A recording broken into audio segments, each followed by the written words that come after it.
Welcome back to Blind Man Morris, and today I'm going to show you the process that I used to find out why my headlights, side lights and tail lights wouldn't come on.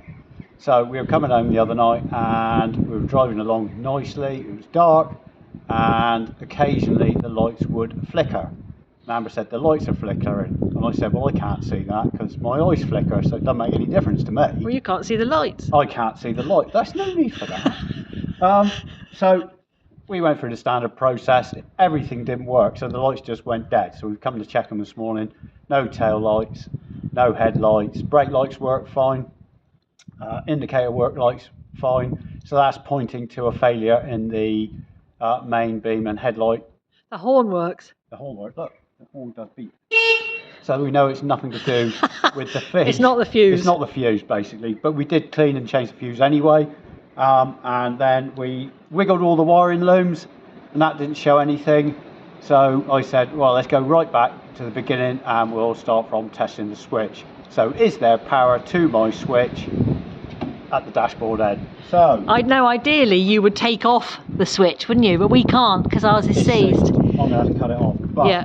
that's the road. That's what you would do, though. That's what you would do. So I have earthed my 12-volt test lamp, which I've now can't see because I don't know where I put it. It's behind the steering Ah, column. yes, over there.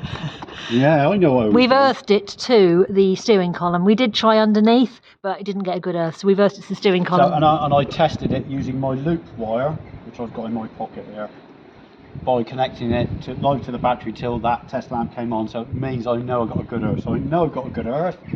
So now all I'm going to do is have I got live feed to the switch, and then test the other terminals on the switch to see if the power is going through.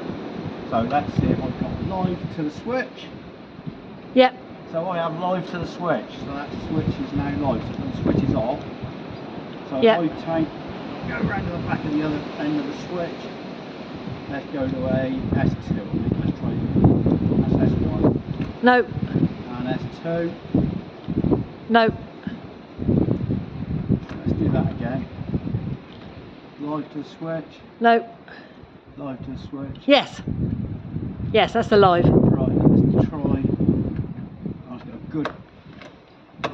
So that tells you that the switch is completely kaput.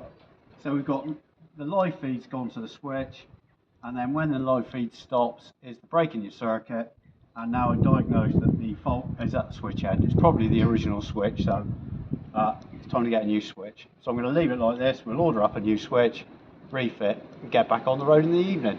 And there we go.